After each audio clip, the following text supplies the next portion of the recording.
Oke, bismillahirrahmanirrahim. Assalamualaikum warahmatullahi wabarakatuh. Kembali lagi bersama dengan Mr. Tri ya. Semoga anandaku semua dalam keadaan sehat-sehat ya, sehingga bisa mengikuti pembelajaran kali ini. Oke. Baik, kita akan melanjutkan pembelajaran hari ini dengan pembelajaran 6 ya. Pada pembelajaran sebelumnya itu kita sudah membahas tentang ciri-ciri makhluk hidup, kemudian cara menjaga tubuh agar tetap sehat. Ya, ada beristirahat, ada berolahraga, ada makan makanan yang bergizi. Di pertemuan sebelumnya kita sudah bahas makanan bergizi, kemudian berolahraga. Nah, kali ini kita akan membahas pentingnya istirahat. Jadi, istirahat dalam hal ini ya tidur. Jadi tidur sangat penting untuk menjaga tubuh kita agar tetap sehat dan bugar.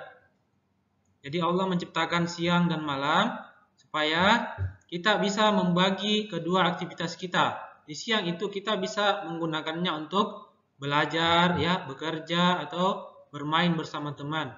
Kemudian di malam hari itu kita ya diberikan waktu untuk istirahat ya, tidur ya, supaya tubuh tetap segar.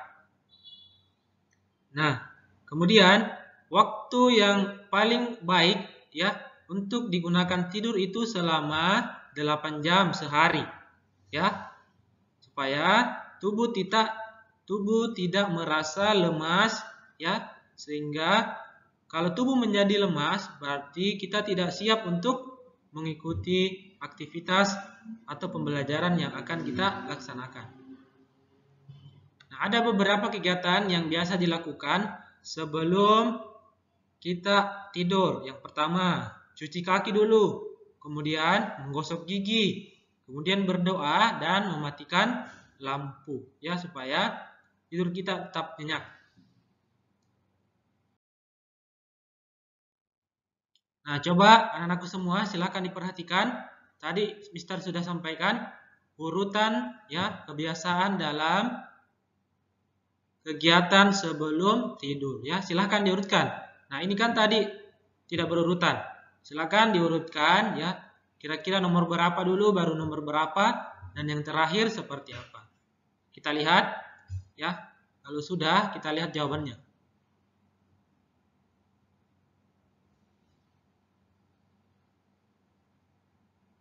Oke, jadi yang pertama adalah tentunya mencuci kaki, kemudian ya gosok gigi dan berdoa, kemudian setelah berdoa tidur ya. Oke, ini urutannya dalam melaksanakan kegiatan sebelum tidur. Oke, sekarang kita bahas matematikanya ya. Nah, kemarin itu kita sudah mempelajari penjumlahan, baik teknik tanpa meminjam dan teknik meminjam. Sekarang kita masuk di pengurangan. Pengurangan juga ada teknik meminjam dan teknik tanpa meminjam. Nah, yang pertama kita bahas yaitu pengurangan tanpa menggunakan teknik meminjam. Coba diperhatikan ya soalnya. Contoh soalnya di sini ada bilangan 9.500 dikurang 7.200 ya. Kita mengurangnya berdasarkan nilai tempatnya. Nah, di sini dia tidak menggunakan teknik meminjam karena bilangan yang menjadi pengurangnya itu lebih besar dibanding bilangan yang akan dikurangkan. Nah, sekarang anak-anakku silakan berlatih ya untuk menjawab soal pengurangan tanpa menggunakan teknik meminjam. Di sini ada 2 nomor, silakan dikerjakan ya. Ingat, dalam mengerjakan soal matematika kita perlu teliti.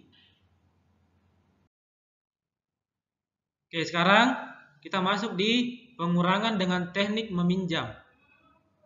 Nah, contoh soalnya itu 4.519 dikurang 2.236.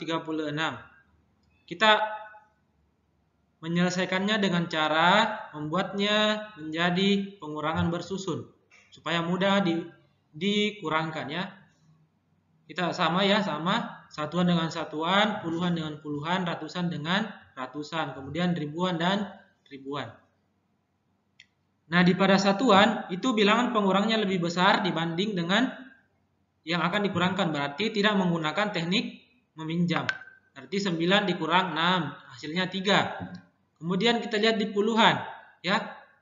Ternyata bilangan pengurangnya lebih kecil dibanding dengan bilangan yang akan dikurangkan. 1 dikurang 3. Tentunya 1 lebih kecil dibanding dengan 3, berarti kita perlu menggunakan teknik meminjam. Kita meminjam di ratusan, ya. Kita meminjam 1 ratusan, ya. Kemudian kita jumlahkan, berarti 10 ditambah dengan 1, jawabannya 11. Kemudian 11 dikurangkan dengan 3, hasilnya 8.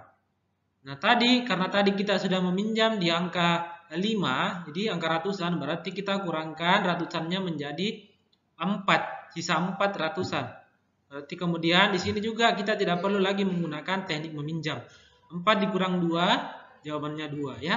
Kemudian di ribuan juga sama, tidak menggunakan lagi teknik meminjam. Jadi 4 kurang 2, hasilnya 2. Berarti hasilnya adalah 2283. Nah, sekarang mari kita berlatih lagi.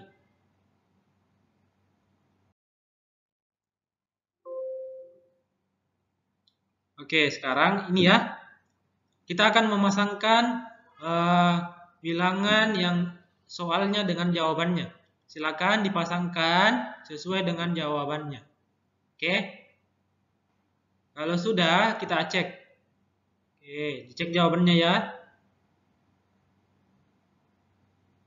Oke. Bisa harap semuanya benar ya. Oke, sekarang kita masuk di kesimpulan tentang subtema 2. Di subtema 2 itu kita sudah belajar tentang pertumbuhan, perkembangan ya. Bahwa tubuh yang ketiga adalah tubuh juga memerlukan makanan bergizi, istirahat yang cukup dan olahraga agar dapat tumbuh dan berkembang dengan baik. Kemudian gizi yang diperlukan oleh tubuh diantara lain karbohidrat, protein, lemak, vitamin dan mineral. Kemudian yang kita pelajari lagi adalah lambang sila kedua Pancasila dan cara menghargai keberagaman yang ada di sekitar kita. Kemudian juga pada pertemuan sebelumnya kita sudah juga membahas penjumlahan tanpa teknik menyimpan dan teknik menyimpan. Kemudian barusan kita sudah pelajari tentang pengurangan tanpa teknik menyimpan dan dengan teknik meminjam. Oke? Silakan dipelajari kembali supaya bisa menjawab semua kuisnya dengan benar. Sekian dari Mister. Assalamualaikum warahmatullahi wabarakatuh.